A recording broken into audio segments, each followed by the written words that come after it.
Hello. Welcome back to another episode of Secrets of a Bridal Seamstress. I'm so glad that you're here because today we've got some fun stuff going on. Okay, so I'm going to dive right in. The first fun thing is I have a download available for you, and this circles back to an episode a couple weeks ago featuring the magic of our 4 weekly phases and how we can implement just our body flow into our business planning. You gave me some great feedback, and I got some really fun DMs from you. So I made a chart that you can download for free, and this chart divides up our just regular, almost daily routines that we go through. I shouldn't say daily, but our mundane tasks, right, that we have as bridal seamstresses. And I divided them up into our different weeks. So some of us may be able to change our routine a little bit to reflect the time of the month that we should be doing specific tasks. Or this list can even just help you feel not crazy if you're feeling like you're working against the grain or you just can't get the flow going. And it may be because the specific week that you're in isn't ideal for that task. So I divided up the tasks into the different phases, and you can maybe print it out, put it on your office wall as an encouragement, or put it on your mirror or something. But ideally, I'd love if you could try putting these tasks into specific weeks and see if that makes a difference in your business. So if you try it out and it works, let me know. I'd really be interested to hear what that outcome looks like for you. So that is available in the show notes. You can find that free download, or you can head to our website, secretsofbridalseamstresspodcast.com, to download that free gift. So hope that's a good resource for you. Okay, the second reason I'm excited about this episode, it's a little bit longer if you haven't noticed, and that's because I'm featuring one of our recent trainings within our membership. So you could get a sneak peek of what happens in our Secrets of Bridal Seamstress online membership. Our trainer is Jessica Guzikowski, and her name may sound familiar to you because she's actually been a speaker on the podcast. She talked about building community as a local service-based business owner. And that was the topic of the podcast. It was also the topic of a training she led in the membership. So she came in the membership and really fleshed out that idea. And she gave us some really good prompts to help us be assertive as not only community members, but leaders within our local wedding industry or our local wedding scene. You know, sometimes bridal seamstresses, for whatever reason, we're not seen as legit wedding vendors. And it's excuse me. So sometimes that does fall on us. It's up to us to be assertive with ourselves, to maybe plan some styled shoots, or, you know what, I'm talking too much and I don't want to give much away of what she's going to be teaching us. So I hope you get a lot out of this training. I know that I loved it. But before we start listening, I have a disclaimer. So, whenever there's a disclaimer, it's going to be good. But the thing about the membership is it's a smaller group of us. I think that we're pretty tight knit. We have a private chat group. We have monthly trainings, and then we also have follow-up calls so we can talk about the trainings or talk about, things that are happening within our studio or with our clients. And those follow-up calls are not recorded. But what happens from that is we're able to just be a little bit more open with each other. And I don't want to use the word direct because sometimes that sounds rude, but it's true because we have a good relationship and we can talk things out. So there's a topic that comes up within this training where I am a little direct. Okay, so I just wanted to give you that disclaimer. Obviously, with our podcast listeners, I am not super direct because I can't have individual conversations with all of you listeners, and to make sure that where I'm coming from and that we can have open discussions. So it's a little bit different how I approach topics with this wide audience as opposed to how I approach topics within the membership of the smaller group of women who are we just have more communication back and forth. So are you on the edge of your seat to hear what the controversial topic is? Before and afters, okay? So we weren't even really talking about social media. We were talking about building community on social media and how to include all the wedding vendors within, our social media posts.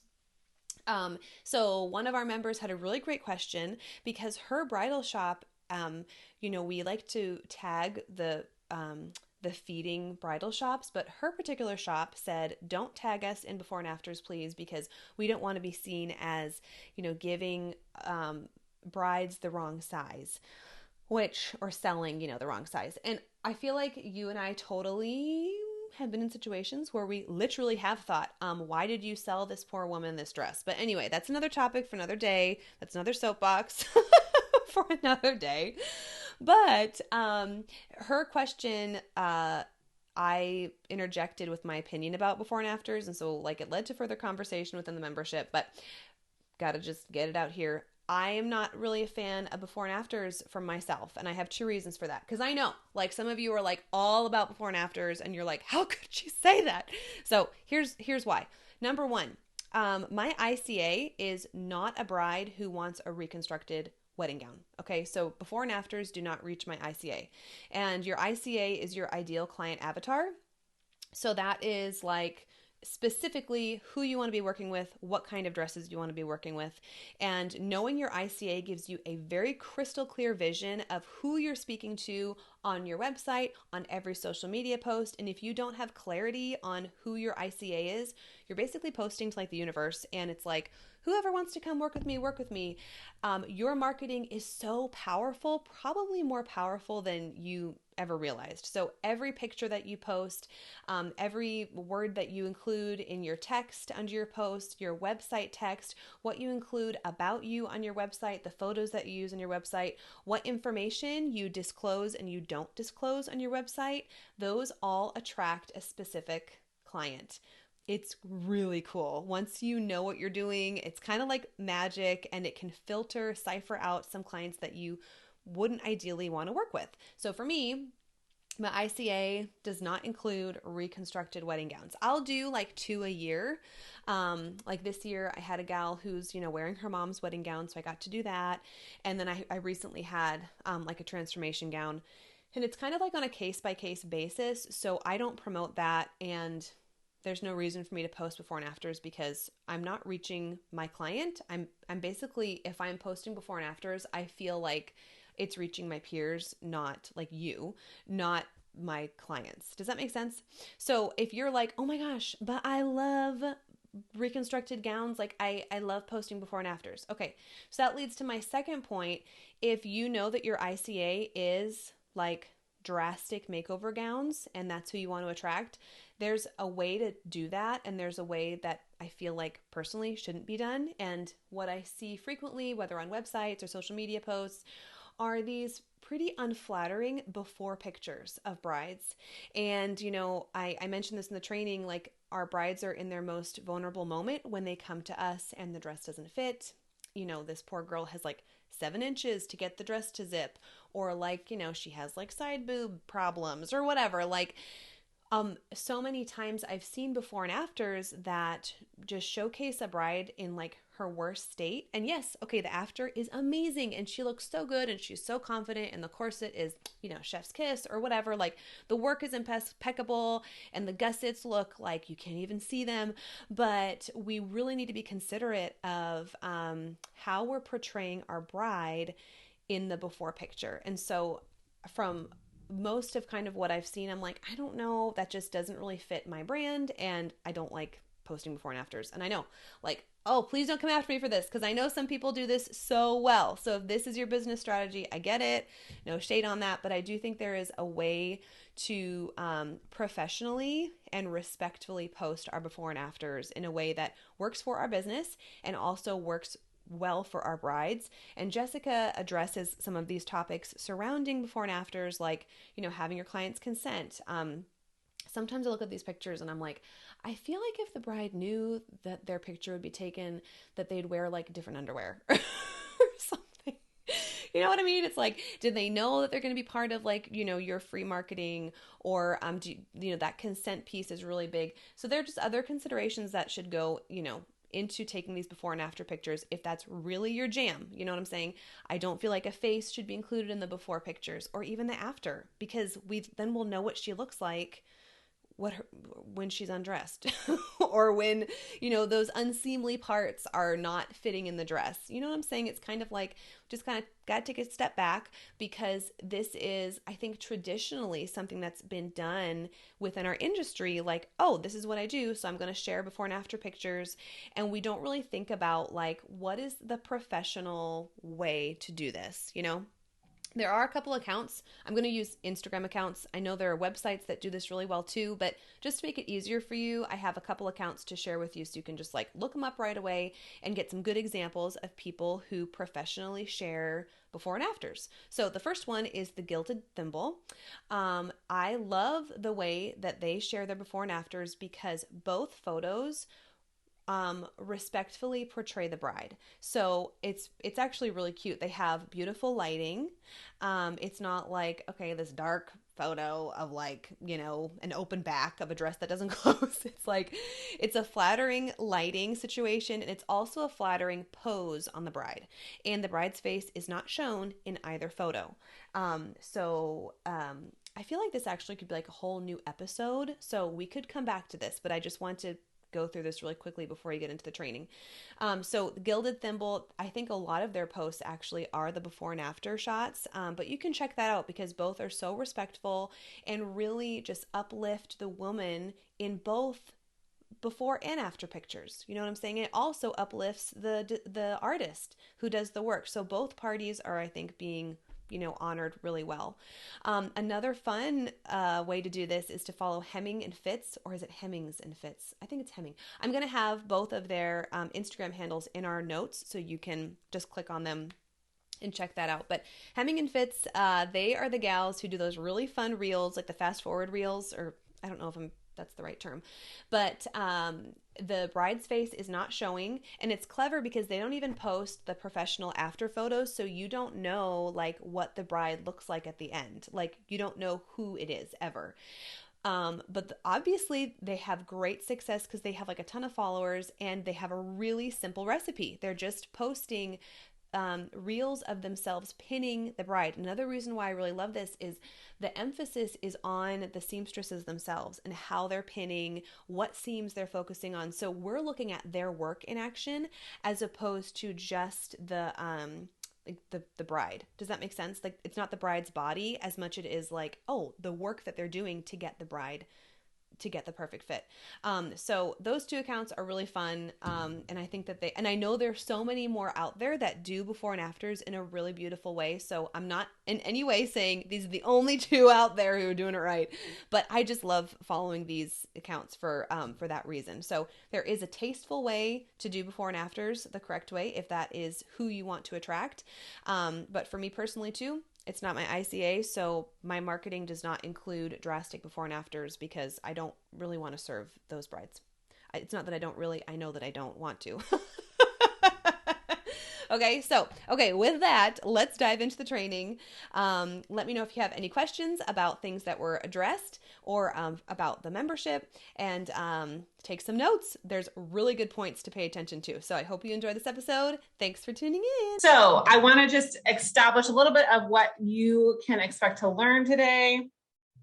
I just want to make sure I'm not missing comments. Okay, so we're going to talk about where are my favorite places to effectively build community, how you can do that. So what are some strategies for reaching out to these different places, how you can get plugged in, and some action steps about what you can do immediately to start creating a community you love.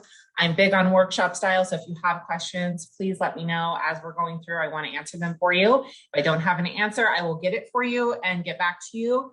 But I like to answer as we go so you don't forget what your questions were. So you can either plug those in the chat box. And Nadine, do you want to keep an eye on the chat box for me and just let me know? Yeah. What we have? Thank you. Okay. Awesome.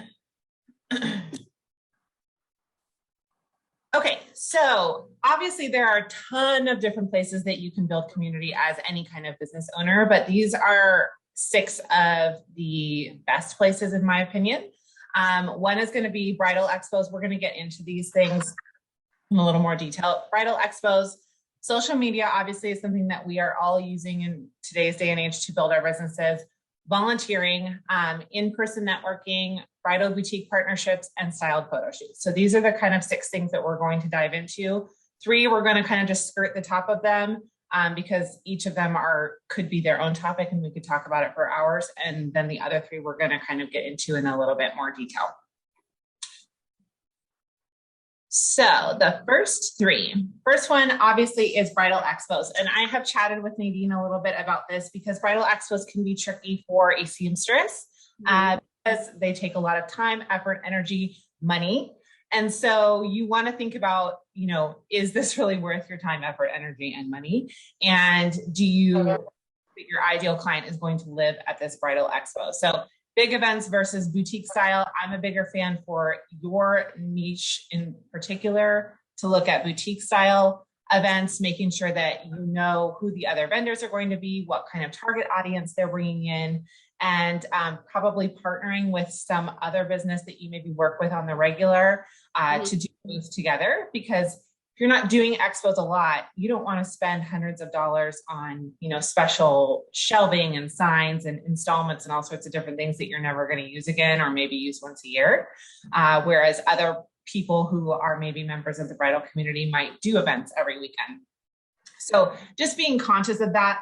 Large events, I would attend as a guest, so that's an opportunity for you to get to know other vendors, put your name in their mind, and start building those relationships that you can then connect with on social media later and then continue to build those relationships. So that's really where I would suggest putting your focus. You don't need to spend thousands of dollars on a bridal expo, nor would I suggest that you do that.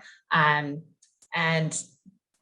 because really on those big expos, at least as a bride, in my own experience, I didn't go there to spend money, right? I went there to look and get ideas and maybe to a few vendors, but really you're kind of there to just get ideas. You've paid $20 to get in or whatever it is. So you just want to be very mindful of the space that you're putting your business in and where your energy is going. And so those smaller boutique style, like Nadine has put on a few, if you can find them in your area, then that's a good opportunity to get plugged into that local community. Mm-hmm. And I can even, within our Facebook group, I can talk more about how to initiate planning your own boutique style bridal expo. It's easier than you think, and it's so much fun and really rewarding. And then Jessica, I think you mentioned this when you spoke on the podcast about expos, about bringing like little treat bags or a snack for local bridal boutiques who are set up at the expos, and they're there. Like my two like biggest feeder shops, they go to these big expos every year, and it's like, they're planning for months, and it's this huge commitment. It's a 3-day event around here. And I love how you said we can go to those and bring like a little snack pack or something for what would be our feeder bridal shops, or even like photographers that are close to your specific area, or florists, or find people that are kind of hyper local to you and just drop off like a granola bar on a water. And I loved that idea. That really stuck with me. It's like short and sweet. You're not like lingering at their booth. Yeah. Yep. Blessing them. Yeah. That's awesome. Food is a great icebreaker. And if you've done any kind of market or expo, you know that like, that's usually the last thing on your list is remembering to bring yourself food. So, just having that ability to just be like, hey, I'm a local seamstress. I would love to chat about working together, but I also know that you're working really hard. You're seeing lots of clients right now. So here's a snack. Maybe the water bottle has one of those labels on it with your contact information, that you can get on Etsy and just print out and tape on, something like that. And that's really easy way to just connect without feeling like you're being salesy. And then also you get to meet all these people, because there's a huge benefit, not just in building your business, but also in like, hey, these people understand what I'm going through or what it's like to work in the bridal space. And so building those relationships is a huge, non-monetary part of it as well. Mm-hmm. Okay. So next, social media. Now, I could talk about social media for hours, but I'm not going to today. I'm going to just touch on a few things. Social media is where you are going to be nurturing your local relationships and building your relationships nationwide. I do not want you to think of social media as the place where you are going to get all of your clients, because it's just not true. it's not going to be the place where you find everybody that you're going to work with. And if you're killing yourself creating content because you know that your people are out there searching for certain hashtags and they're going to find you, it can't be your only plan, right? So social media is fantastic, but it is better to meet people in person where you can and nurture your relationships using social media than to be constantly churning out content that you don't know if it's bringing anybody in and you're frustrated and you don't know what to do next. So really focus on when you meet people that could be potential referrals, potential boutiques you could work with, potential clients, connecting with them on social media, and then commenting on their stuff, sending them DMs to connect, to get to know them, because that's really where the gold is in social media. 100%. Yeah. Yeah. Don't spend most of your time here. Your time is better spent nurturing your in-person relationships and building out a really great customer experience, because that's going to create referrals, right? Build your community and your network larger without you really having to do much because they're just already talking about you. And then a byproduct of that is that your social media will grow because these people already know, like, and trust you based on their friends' thoughts and opinions. Mm-hmm. So can I ask, because I feel like there is so much pressure to be so visible on social media and to like always be present and be consistently posting, and kind of compare like what kind of business does that serve as opposed to us? We're local service-based businesses. Like, yeah. kind of talk through the difference of that. Absolutely. So the main difference is that if you are an online service provider, for example, you can work with anybody in the entire world, right? You can work with people in India, in France, in Australia, wherever, right? So your content does not have to be location specific. So you have a much higher opportunity to use keywords that are going to get the right people to land on your page.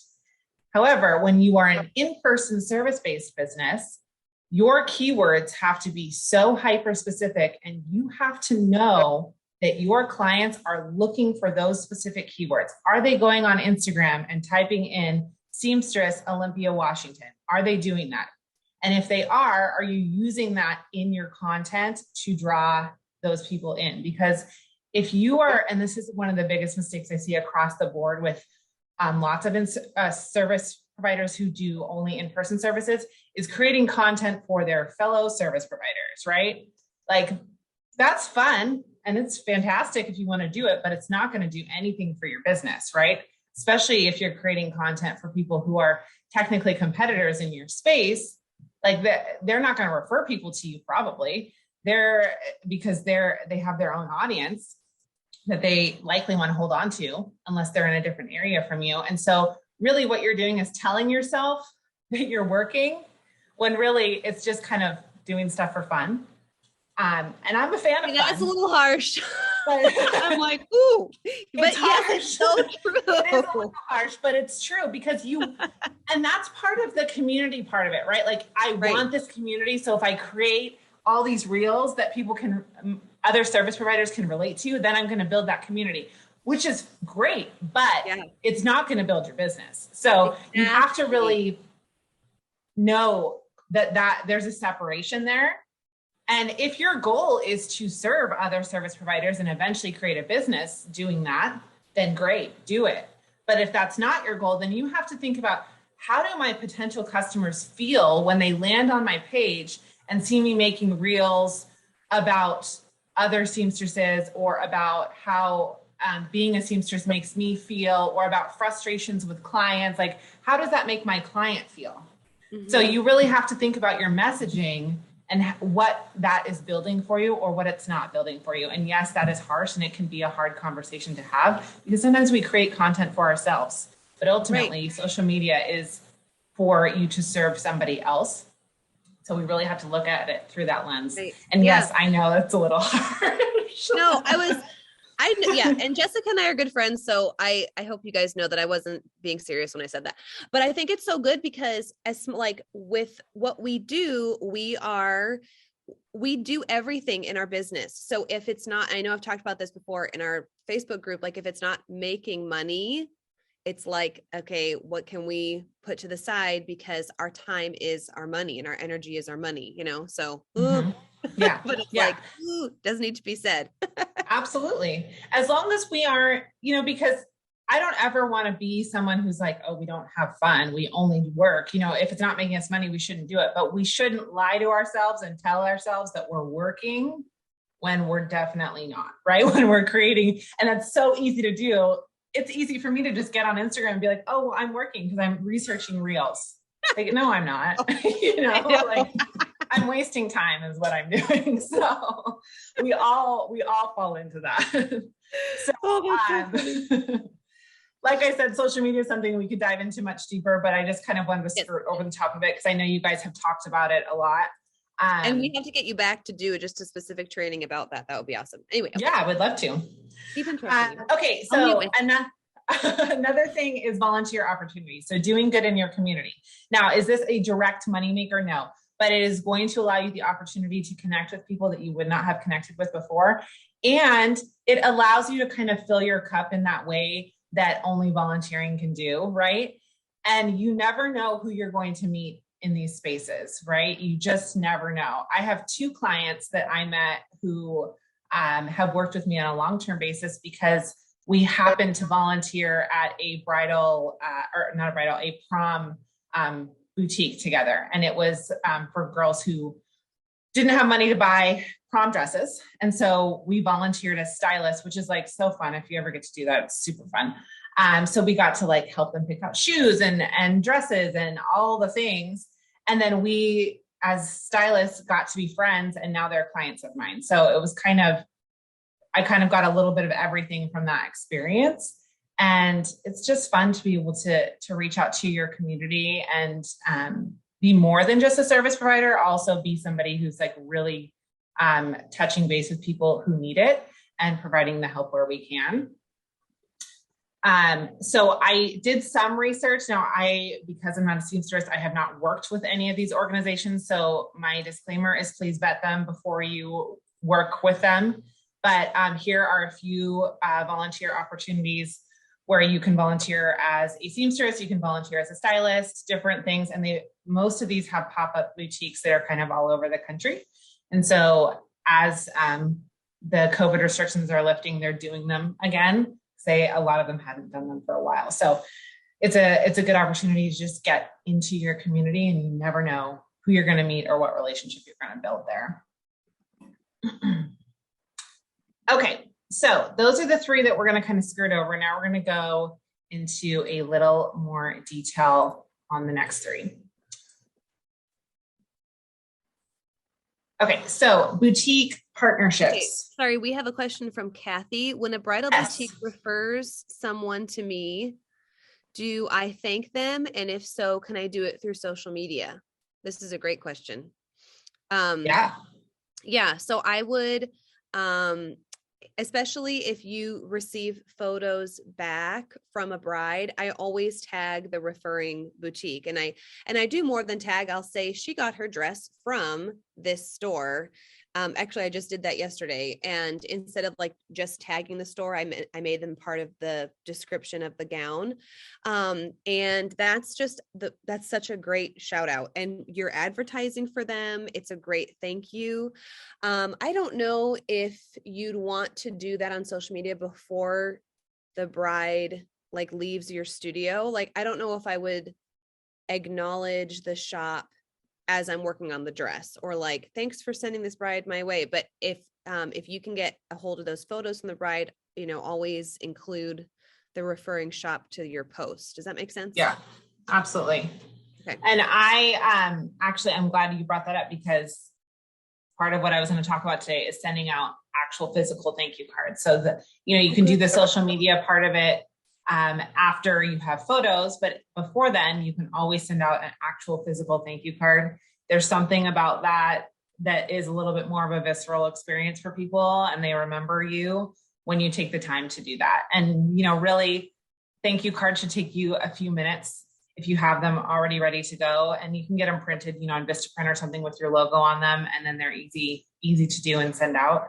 And even if you just do them once a month, like, okay, these are all the people that were referred to me. So that way if you have one boutique that's referring a bunch to you, you're not sending them 10 thank you cards, right? You just send them one thank you for, multiple referrals this month. I really appreciate, your trust in me and that kind of thing. Okay. So I am assuming that most of you are doing partnerships with bridal boutiques, whether that's because you've gone out and sought it out, or it just kind of has happened by happenstance or referral based. But I really encourage you, if you aren't actively seeking out boutique partnerships, to do it. Find local boutiques on social media. This is where you can really start to cultivate a relationship with these boutiques. Showing up at a boutique and being like, hey, I want to meet you is okay.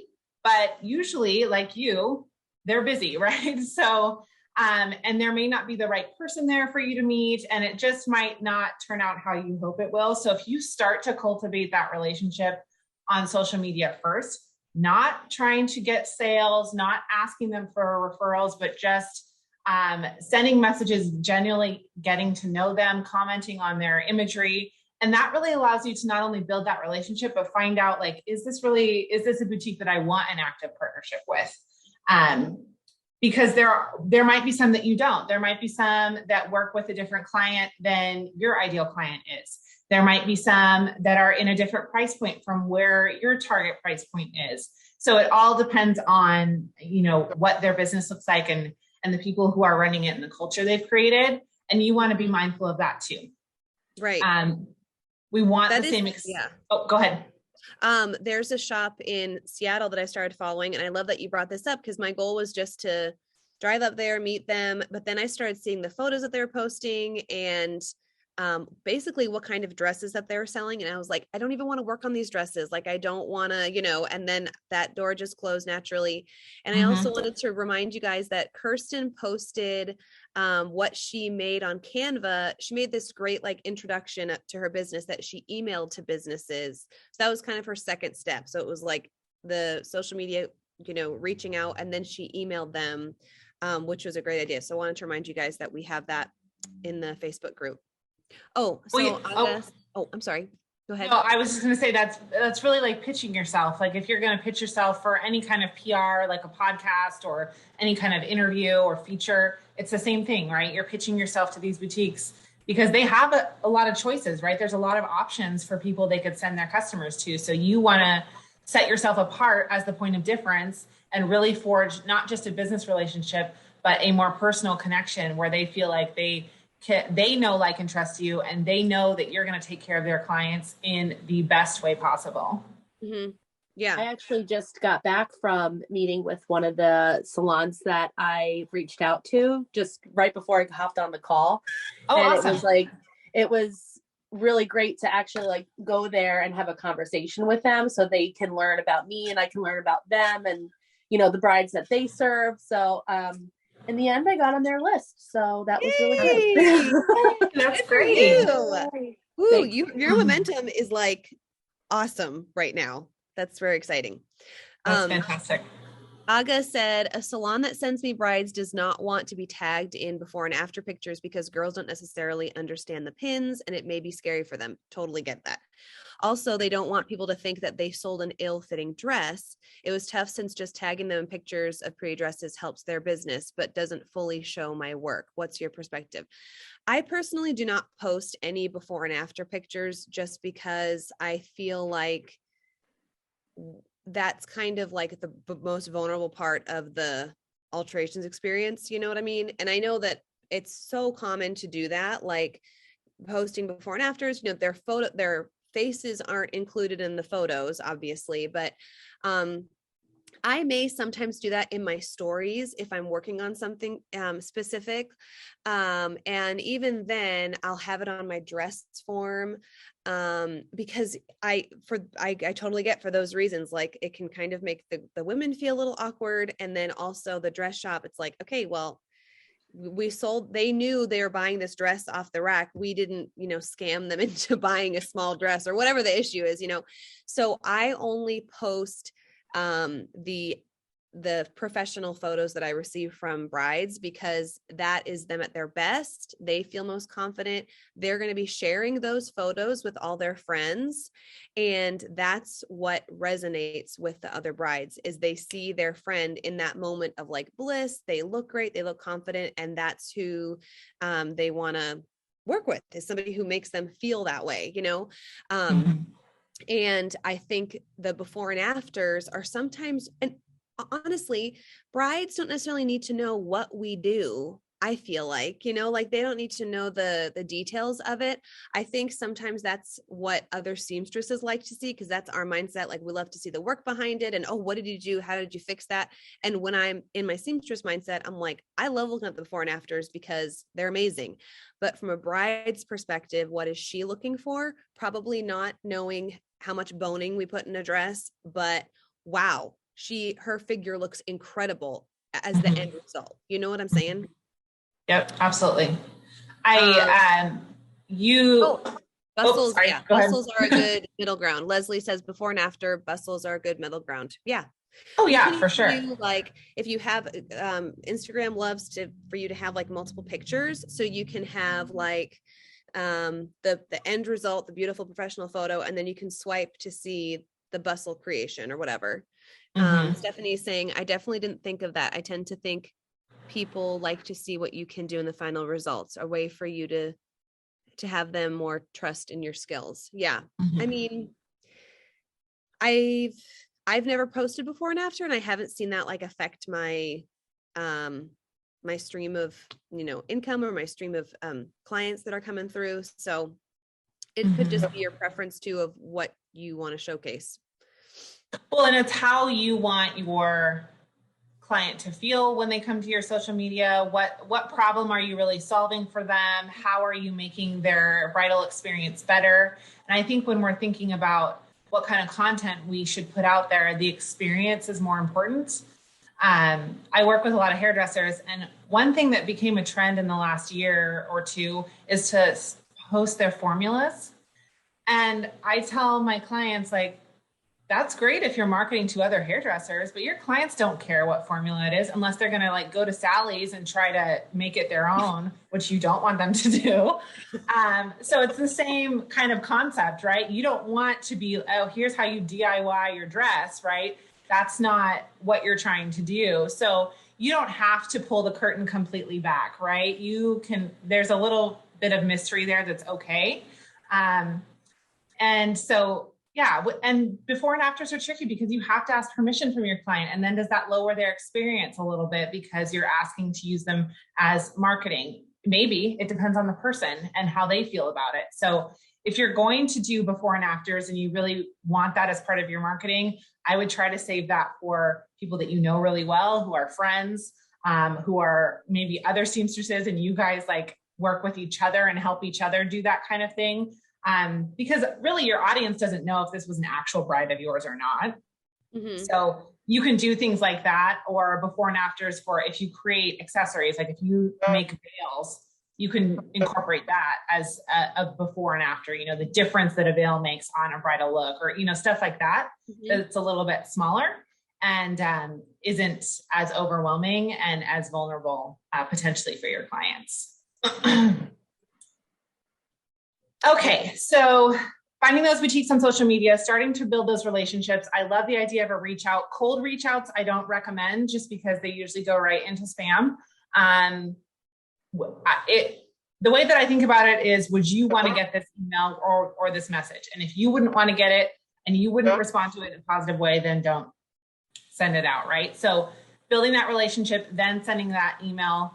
And that's a great way to connect with people, and then being able to actually set up a time to go in where you're not just like showing up and saying, hey, I'm here, I want to meet people, making those in-person introductions. And then when they do refer people to you, make an active effort to try and figure out who referred this person to you if it wasn't the boutique directly calling you, and follow up with thank you notes.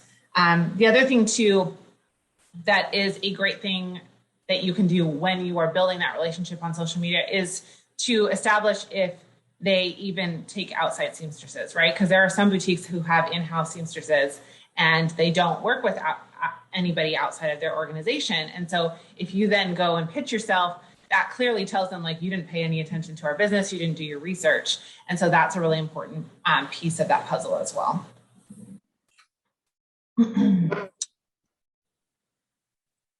Okay, so networking events. This one is really fun and can also be really scary, especially if you are a little bit introverted. Networking events can be very vulnerable because a lot of times you will go to them and you will know nobody there, but they are a great way to expand your network within the bridal world and outside of that, because lots of people get married, right? So you can build friendships with other business owners, build connections with other business owners who know what it's like to own a business, right? Who can be that, you know, sounding board or venting wall for you, but also can be somebody who sends clients your way. So I last night at the last minute decided to go to this networking event I had been invited to. I knew nobody there except for the person who was speaking. And I was like, you know, I'm just gonna, you know, put on makeup and go. So I did, and it was fantastic. I met so many new people. I was able to introduce my business to new people. And one of the girls there I went to high school with, we cheered together in high school, and we reconnected, and now we're going to go out to dinner next week. So, you know, you just never know what's going to happen at these events. And so that, even if you're scared, do it anyways, because it can make a huge impact on your business. So a few things that I suggest when you're looking for networking events is look for inclusive events. I'm not a huge fan of any kind of networking that's like, we only allow one person from each, you know, niche, and then nobody else is allowed, and you have to meet a certain number of referrals, and you have to pay us a lot of money every year. And those probably have their place, but they are really kind of outdated and on their way out. I like inclusive events where everybody who owns a business is invited, and it's community over competition in the truest form, and you can all support each other, right? So yes, it's easy to get caught in that mindset of like, oh, well, she's also doing the same thing I'm doing. So, you know, I don't want to have both of us be here, or we shouldn't be friends because we're both doing the same thing in the same area. But the reality is you likely have very different clients. You likely have different styles. You likely have different price points and ideas of the experience you want to create. And that's fine. And you can teach each other, and you can both learn and grow, right? Nadine and I are both in the coaching space. We both live in Washington, and we are great friends. So there's nothing wrong with creating that community within what might be considered your competition.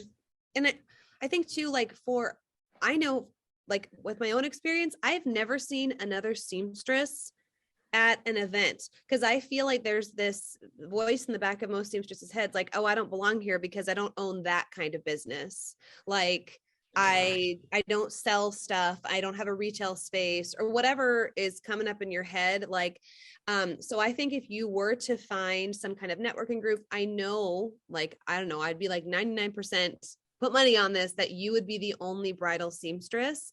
And I think that's what we need, is to bring that like relevance to the table, that, you know, we are such a crucial part of wedding planning, and we deserve a seat at that table with the photographers and the wedding planners and all that stuff. So I would put yourself out there knowing that you're going to be the only one, and you're repping the seamstress world, right? In your local groups. Well, yeah, because I think, like, I mean, I got married a long time ago. I got married almost 13 years ago. But now, if I were to get married right now, top of mind, I know tons of florists. I know tons of photographers. Like, I wouldn't need any recommendations. But if I didn't know Nadine, I would know no seamstresses. I would just listen to whatever the boutique told me, you know, go to this person.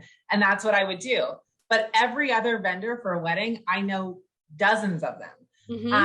So I know who I would hire to be a photographer at my imaginary wedding, you know? So, yes. So you can create that for people, that they know, okay, I know that I want Kathy. It doesn't matter what boutique I go to. I want Kathy to do my dress because we've created a relationship, and I know she does a great job. Right. Stephanie said, yes, last networking okay, sorry.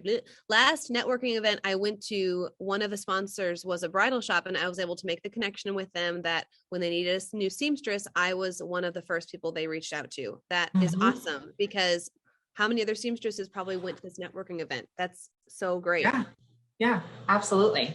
And being a service provider, whether you have a space or you're in your home, you are just as much a legitimate business as anybody else is, and you are selling yourself and your talents and your experience, right? So, and hopefully you add some products and some passive income in there as well, but your business is you, and you get to create this amazing experience for people. You get to spend more time with them than probably any other vendor, and you get to really form this amazing relationship. So don't limit yourself or make yourself feel like your business is not worthy or not as good as fill in the blank, because it 100% is.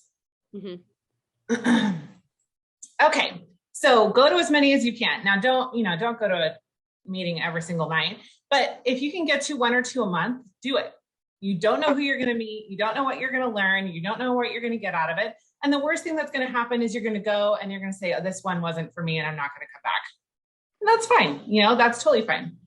There's Zoom opportunities. I get messaged about Zoom networking events like all the time. So if you are still not feeling like you want to go to in-person events, you can totally do things over Zoom as well. Okay. The other thing that is a part of that in-person networking is going to retreats and conferences. You should always be educating yourself whenever you can. There's always room for growth. There's always room to get better, and there's always room to meet new people. So obviously, again, because I'm not a seamstress, I'm not familiar with a ton of industry specific conferences, but I did research, and these are some that I came up with that were all great and that welcome all wedding vendors, not just planners or not just boutiques. And I'm sure, you could create your own too if you really wanted to. So it just depends on the level of work and commitment you want to do. But these are great opportunities, and you can screenshot this and go look these up if you want to. They're kind of all in different places across the country, and I think one of them's in Jamaica. A vacation that's a business write-off, the ability to connect with new people, and the ability to learn something. And why not? We should always be learning. So these are fun, different events, and all different speakers all over the place. Well, if anybody wants to screenshot that, Kathy asked, I'm in a rural area. How does someone find out about networking events? Yes. So Facebook, I don't use Facebook for a lot of things, but networking events is one of them where you can search for things. Eventbrite is another one. A lot of Eventbrite events are public because they want people to come outside of the circle of the people who are putting them on. So the event I went to last night, it was put on by somebody that I knew, but I found it through Eventbrite. I didn't even know she was putting it on. So, and Eventbrite has the ability for you to go in and search for a certain type of event, and then you can hit emails. So you can get emails that tell you, hey, there's an event in, June that might meet your qualifications, something like that. Okay. Thank you. So those are good opportunities. And then if you have local friends who are in the same industry or just are business owners, ask them, see if there's anything that they have been to that they enjoyed, and then you can get plugged in that way. Yeah, one of the groups that I'm in, it became about like somebody we connected on Instagram, and she was a local small business. And then I said, hey, do you have any, where do you kind of find your encouragement? And then she told me about this group that she's in, and I haven't gone to one of their meetings in a long time, but it's just nice I've met so many wedding vendors through that group, even though it's not a specific wedding networking group. It was just a small business collective in my area. So yeah, reaching out to local businesses that aren't necessarily wedding related, I think will go a long way too. Yep, absolutely. Yeah, if you live in a city, then finding more niche specific networking events might be possible, but in more suburban, rural areas, yeah, you're probably going to look for something that's small business in general or business owners in general. And those are going to be your best opportunities for sure.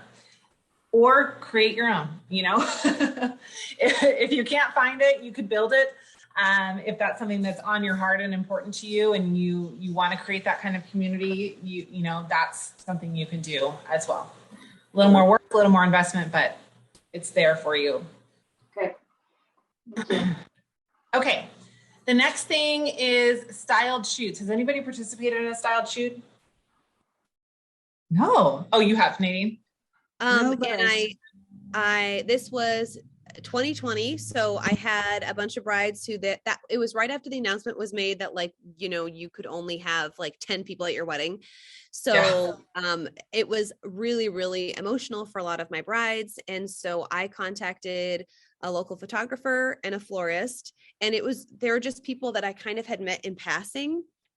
And then it happens that the 5 women that chose to participate, some women didn't want to because they were nervous about COVID. They didn't want to be around other people before their wedding date or their elopement, whatever it ended up being. And so they all happened to come from the same bridal shop. And we picked a day where they came to my shop. They got dressed in their dresses. They got their makeup done. And it was so, like, I think about that. It's like one of my best memories because the girls were so pumped to just put their dresses on, you know, before the wedding day. And I have a picture of them actually in my shop printed out, but they received free bridal portraits. The florist, why was that so hard for me to say? He received obviously free advertising. The photographer received free advertising. That was another like volunteer effort, like Jessica had mentioned, that we obviously volunteered our time. But then I was tagged in everything too. I didn't volunteer the alterations, like I got paid for that, but it was like a gift for these brides. And so it's hard for us to be included in styled shoots because most of the time brides are renting a dress from a bridal shop and you know what I mean? And then it's like, they don't get alterations done. So that would be something that we would initiate with a photographer. I have this bride. She's really, you know, effervescent. She'd be interested in this photo shoot. And then you plan around a bride that you're already working towards. Is this okay, Jessica, that I am okay? Yeah. I have other ideas too, but yes, please. Yeah. And so you can even just keep it like, you'll need a photographer. You could do a photographer and a makeup artist, or a photographer and a hairstylist, or a photographer and florist, or a photographer and like a baker or something. It can be a very small, it doesn't have to be a huge styled event, but you're off the top, you're going to have alterations, the dress boutique, the photographer, and then you can add an additional vendor, and then that's your styled shoot. So they're easier to organize than you think. You just have to start with the bride. Yeah. So a lot of styled shoots that I have seen or been a part of were, you know, they found a bride and they're like, hey, bring your dress. You know, as long as you got married in the last 5 years, you bring your dress, right? But as a seamstress, obviously you don't want that. You want something that you've had your hands on. So there's a couple of ways that you can do that. And this is an actual styled shoot from one of my friends, Cassie Newquist. She's a photographer. She does a lot of these during her off season. And that's how she built her business. But this one, I think, was like 15 vendors. Like Nadine said, you don't have to have that many, but you can. Like, the sky is the limit really on how big or small you want to scale a styled shoot. But it's kind of two-pronged, right? So it gives you free marketing photos, which you can use everywhere. Anytime that you're doing any kind of event, when you need to update your website, when you need to update your social media, when you have investment packages that you're sending out to people, like, beautiful imagery makes a huge difference. And it can be a gigantic investment for you to get branded photos. So if you have the opportunity to do a styled shoot where everybody benefits and you can get some photos for free, 100% do it. So a few things that I think are really helpful: obviously you need to partner with other vendors. You need to partner with vendors that you like, that you've met before, hopefully. Or if somebody else is coordinating it, at least you need to know the coordinator, right? You don't want to just go in blind to any kind of free offering that you're doing, because you want to make sure that what you're putting into it, the other people are also putting into it, right? Nothing is worse than like, hey, we put all this work in and this photographer's super inexperienced and the photos did not turn out well, right? So that would be a major bummer. So making sure that you are just keeping that top of mind and being aware of who is involved if you are not the one coordinating it. Sorry, the upstairs neighbors have a very loud dog. Establish relationships, and then you can become the go-to person for future styled shoots that they might do and for referrals, because all of these people are active wedding vendors, right? So they may be somebody who has a referral list on their website or as part of their new vendor packet that might have a bunch of referrals in it. It might just be word of mouth. It might be, hey, my sister's getting married and she just asked me if I knew a seamstress and I didn't, but now I do. So there's a lot of opportunity there to create relationships and even take these people and turn that into some kind of networking group as well. Do several of these, but do them during your off season, right? Do yourself a favor. Do not try to shove these in during wedding season in your area, whatever that looks like, especially if you are the one coordinating it. You are going to be much more likely to be able to get the kind of vendors that you want in the off season than you are obviously during the busy season. If you're going to use a venue, you need to plan it probably on a weekday, probably on, a Tuesday or Wednesday that are their slow days. You just want to keep all of that stuff in mind because you're asking people to do this stuff for free. So make sure that you're conscious of all of that. There's a couple of different options if you want to actually highlight your alterations. Maybe you alter a sample from a bridal store that they're not going to use anymore. Maybe it's out of season, maybe it's slightly damaged. And you don't obviously have to do full alterations, but maybe you do something small. I don't know any alterations jargon, so I'm not going to try, but maybe you do something small that just puts your stamp on it. Or maybe you just take photos that looks like you are fixing something, right? You don't necessarily have to do any alterations. You can contribute handmade accessories. I know some of you make veils, other things. Maybe you don't do the dress, maybe you've just done the veil. So that is a good opportunity for you. Or alter a secondhand gown. Take whatever the model is, go to Goodwill together, find something cool and do something fun, right? That might be a fun opportunity to get really creative and do something different than what you would normally do, and not have to worry about really, using a multi-$1,000 gown to do it. And then the last thing is use a contract and a shot list. I know we all want to trust each other. We all want to believe that everybody is going to show up at the level that we're going to show up at, but the truth is it's not always going to happen. So use a contract for what is required from everybody for the shoot, when they need to show up, how long they need to be there, what they need to supply, and what you want from them after the shoot, what kind of marketing you want from them. And if somebody else is putting this on and you're participating in it, then make sure that you ask about that. What is everybody required to do? What are your expectations? And how are we all going to benefit from this besides just having photos that kind of float around in the universe?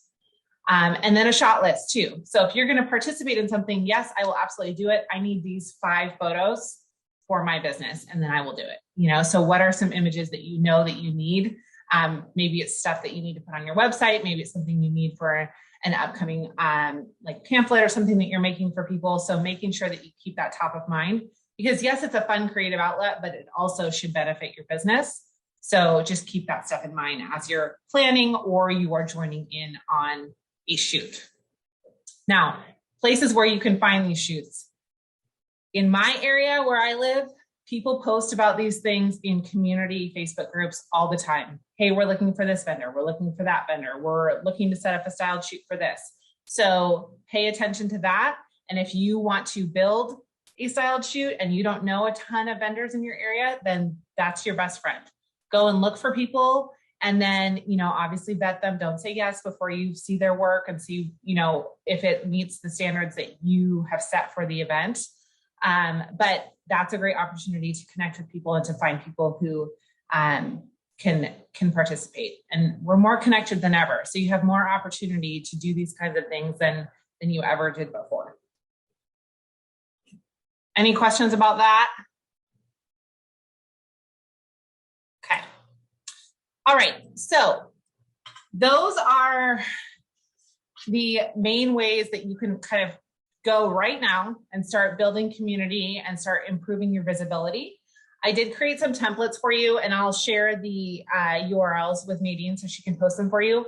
One of them is a tag, so you can put your photo in there and your logo, and you can use that for if you're going to give out snacks at events, or you're going to go meet new vendors, you're going to go to a networking group, and maybe you're bringing snacks or something for them there. You can use this cute little tag and obviously change it to your brand colors and font. And then the second one is a wrap card that's a little bit more detailed, more opportunity to put photos of your work.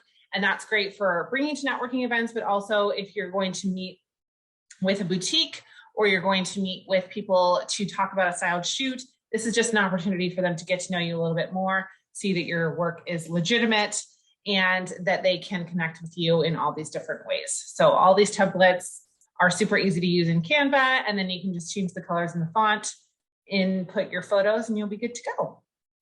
Thank you. Those are so cute. Absolutely. Absolutely. Okay, so that is all that I have for you guys for today. If you have other questions, though, that pop up, please feel free to reach out to me on Instagram or via email. You can feel free to screenshot this. I'm happy to answer any questions or just, chat out any ideas that you might have as well. All right, I hope you enjoyed that training as much as I did. Thanks for tuning in, and I want to remind you of our weekly giveaways that are still happening until the end of summer. So to enter, you can share this podcast on your Instagram stories, and don't forget to tag me, Nadine.Bozeman, so I can see your entry. Another way to enter, we kind of changed the rules a little bit, is by leaving a review on your favorite podcast platform. So wherever you listen to podcasts, leave a review, share what you like about the podcast, share who you think should be tuning in, and that will enter you into our weekly giveaway. So each week we're sharing podcast merch, shipping out presents every week to add a little pep in your step so you can get through this crazy record-breaking season. All right, thanks again for tuning in, and I will talk to you next week.